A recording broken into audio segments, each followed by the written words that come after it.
Halo teman-teman, coba lihat foto ini ya. Ini adalah foto saya before dan after hanya dalam waktu hitungan bulan. Ini kalau nggak salah saya bisa seperti ini dalam 3 atau 4 bulan saja. Kita akan bahas di video ini, tonton sampai selesai.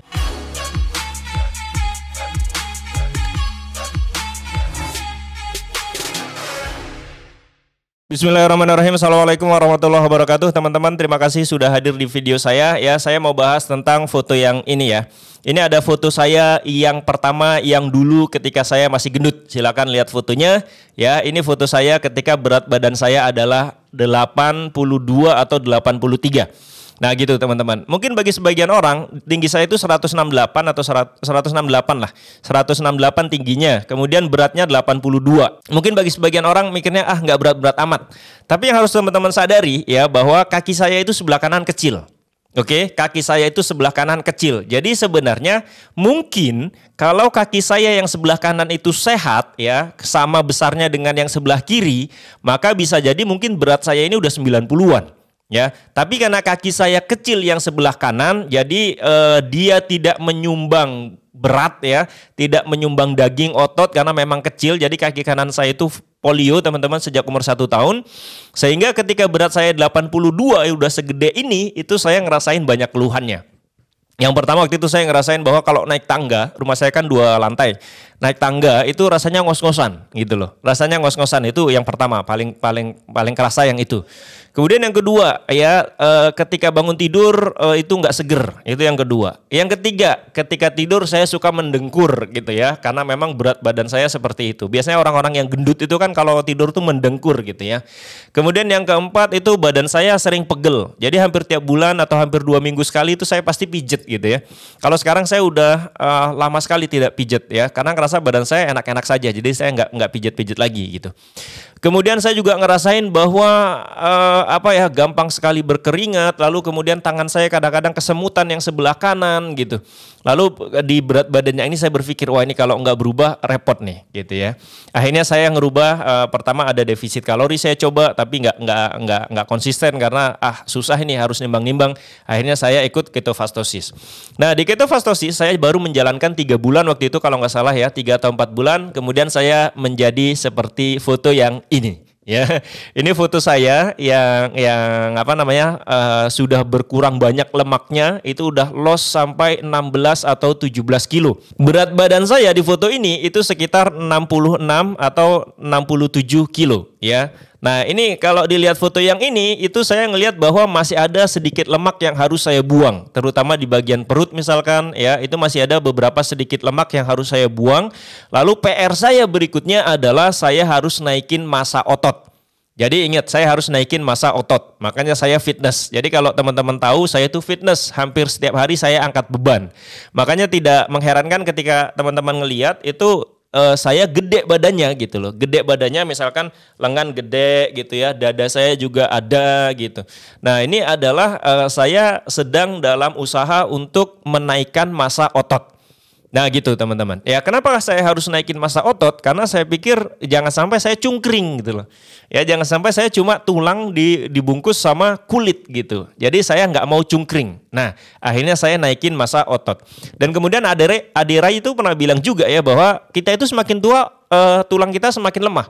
Jadi kalau kita semakin tua, tulang kita semakin lemah, maka kita butuh otot yang kuat agar kita agar kita tetap bisa berdiri lah bahasanya gitu. Nah, jangan sampai ketika kita sudah tua, tulangnya kemudian lemah, lalu ototnya nggak ada. Nah, itu kan repot. Makanya saya lagi naikin massa otot. Nah, pertanyaannya adalah, Bang, gimana caranya dalam hitungan bulan bisa berubah dari foto yang ini menjadi foto yang ini? Nah, gitu ya. Pertanyaannya kan itu. Saya akan jawab di video ini. Yang pertama adalah teman-teman harus melakukan intermittent fasting. Ya, yang pertama harus melakukan intermittent fasting. ya. Kalau saya jam 8 sampai jam 12 itu minimal. Tapi kalau teman-teman nggak kuat, misalkan jam 8 malam berhenti makan, lalu baru makan lagi jam 12, nggak kuat, maka coba misalkan jam 11 makannya. Nggak kuat bang, coba jam 10 makannya. Nggak kuat juga bang, coba jam 9 makannya gitu. Ya, jadi kalau memang tidak kuat 16 jam, bisa 15 jam, bisa 14 jam, bisa 13 jam. Minimal 12 jam lah. Masa sih kalau 12 jam nggak kuat gitu loh. Kan kita tidur misalkan jam 9 malam, ya kan? Lalu kemudian sampai jam 9 pagi, itu kan sebenarnya kita jam 9 malam tidur, kemudian bangun jam 5 atau jam setengah 5. Nah, dari jam setengah 5 sampai jam 9 kan cuma 4 jam. Ya, tahan makan 4 jam, ya, nggak makan apapun, nggak minum apapun ya, yang berkalori ya, minum air putih boleh gitu ya. Masa sih nggak kuat, nah gitu loh. Nah di intermittent fasting ini itu kan kita lebih banyak tidurnya, harusnya kita bisa kuat menahan makan dan minum. Jadi itu yang pertama yang harus dilakukan adalah intermittent fasting. Yang kedua yang harus dilakukan adalah teman-teman harus olahraga. Ya, harus olahraga. Nah, olahraga yang saya anjurkan itu adalah ketika perut kita masih kosong. Jadi kalau teman-teman mau menghilangkan perut buncit yang seperti saya lakukan ini, itu teman-teman harus olahraga, ya, itu ketika perut masih kosong. Berarti kita bangun tidur, misalkan sholat subuh, ya kan, kemudian nanti kita bisa olahraga. Olahraga di mana bang? Bebas. Kalau yang sempat ke gym, kalau yang sempat di rumah, kalau misalkan mau lari pagi, silahkan lari pagi. Jadi kita membakar kalori ketika perut kita masih kosong. Tujuannya adalah agar ketika kita olahraga itu yang dibakar benar-benar kalori dari tubuh kita yang berupa lemak. Jadi kalau kita belum ngisi apapun, sedangkan kita olahraga, itu kan kita akhirnya tubuh pinter ya. Wah ini kita pagi-pagi udah dipaksa olahraga nih, kata tubuh kita gitu. Lalu kemudian tapi kita nggak ada yang masuk nih gitu. Akhirnya tubuh kita akan mencari sumber energi di dalam tubuh, dan ternyata di tubuh kita banyak lemak yang bisa kita gunakan. Nah gitu. Nah jadi kemudian inilah yang kedua, olahraga ketika perut masih kosong. Berapa lama bang? Semampunya saja. Misalkan mampu 15 menit, 15 menit, mampu 30 menit, 30 menit, mampu 1 jam, silakan. Ya, itu yang kedua. Jadi yang pertama intermittent fasting, yang kedua olahraga. Yang ketiga, agar perut buncitnya teman-teman hilang, itu yang ketiga adalah dengan menghindari karbo. Ya, dengan menghindari karbohidrat, menghindari gula, menghindari tepung. Jadi semua makanan-makanan yang kalau di dalam tubuh akan meningkatkan kadar gula darah, maka dihindari. Ya. Nah, saya sudah membuktikan bahwa bisa kok menghindarinya gitu ya. Bang, tapi berat bang, aku kalau nggak makan nasi pusing. Oke, kalau memang tidak bisa zero karbo, ya maka setidaknya mulai untuk dikurangi. Jadi pelan-pelan, misalkan bang aku nggak bisa kalau nggak makan nasi, baik. Kalau begitu biasanya makan nasi berapa banyak?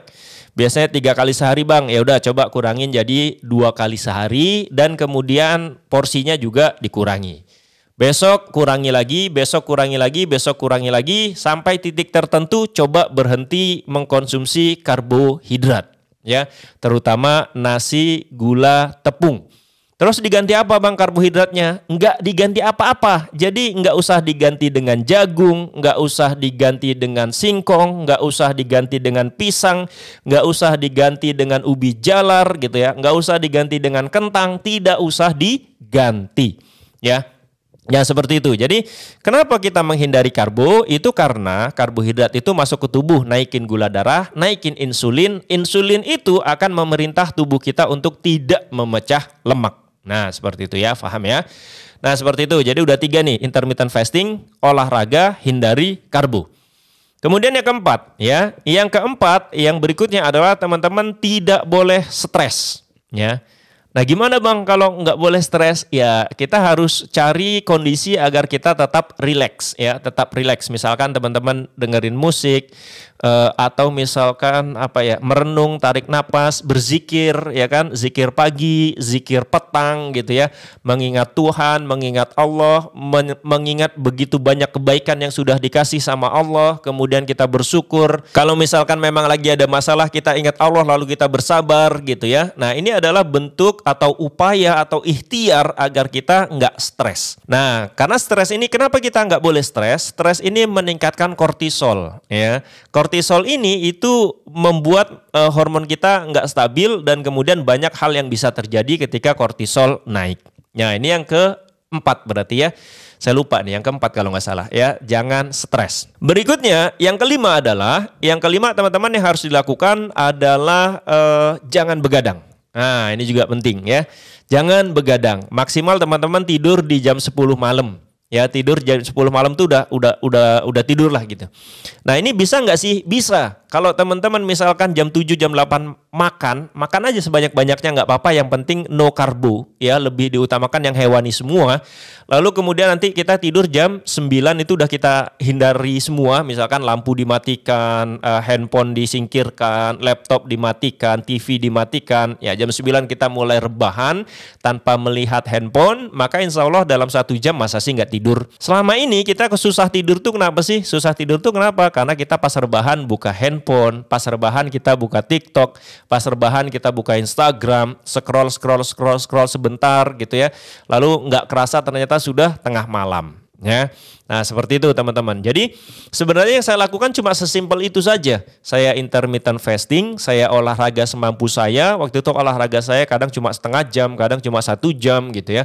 Lalu kemudian saya tidak masukin karbohidrat. Lalu kemudian saya berusaha agar tidak stres. Yang berikutnya saya tidak begadang.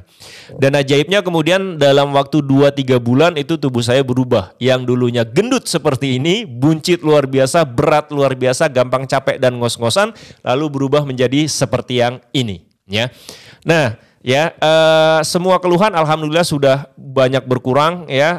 Tangan tidak kesemutan lagi, sekarang sudah lebih berstamina dan lebih bertenaga gitu ya. Kemudian nggak gampang capek, nggak gampang ngos-ngosan. Nah teman-teman bisa cobain ini ya. Jadi ada 5 tips ini yang teman-teman bisa lakukan agar perutnya teman-teman tidak buncit. Ya, semoga bermanfaat. Terima kasih sudah menonton. Jangan lupa like, komen, dan subscribe. Assalamualaikum warahmatullahi wabarakatuh. Bye-bye.